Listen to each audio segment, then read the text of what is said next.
আইসের সঙ্গে সাক্ষাতের সময় অভিবাসীদের আইনি অধিকার সম্পর্কে সতর্ক থাকার আহ্বান জানিয়েছেন নিউ ইয়র্ক সিটির নবনির্বাচিত মেয়র জোহরান মামদানি।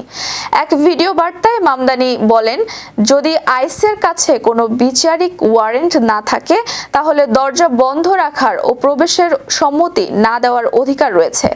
তিনি আরো বলেন, এজেন্টরা কখনো কখনো নথি দেখাতে পারে যা ওয়ারেন্টের মতো মনে হলেও তা বৈধ নয়। আইস আপনাকে মিথ্যা বলার আইনি অধিকার রাখে, তবে আপনার অধিকার রয়েছে নীরব থাকার। মামদানি আরো বলেন, যদি আটক হন বারবার আমি কি মুক্তি পাচ্ছি এমনটা জিজ্ঞাসা করতে পারেন এবং ভিডিও ধারণের অধিকারও রয়েছে, তবে এসব ক্ষেত্রে সরাসরি বাধা না দেওয়ার পরামর্শ দিয়েছেন তিনি। First, ICE cannot enter into private spaces like your home, school, or a private area of your workplace without a judicial warrant signed by a judge. That looks like this.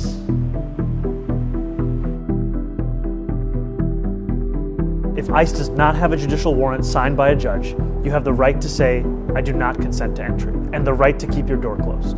Sometimes ICE will show you paperwork that looks like this and tell you that they have the right to arrest you. That is false. ICE is legally allowed to lie to you, but you have the right to remain silent. If you're being detained, you may always ask, am I free to go, repeatedly until they answer you. You are legally allowed to film ICE as long as you do not interfere with an arrest. It is important to remain calm during any interaction with ICE or law enforcement. Do not impede their investigation, resist arrest, or run. One last thing.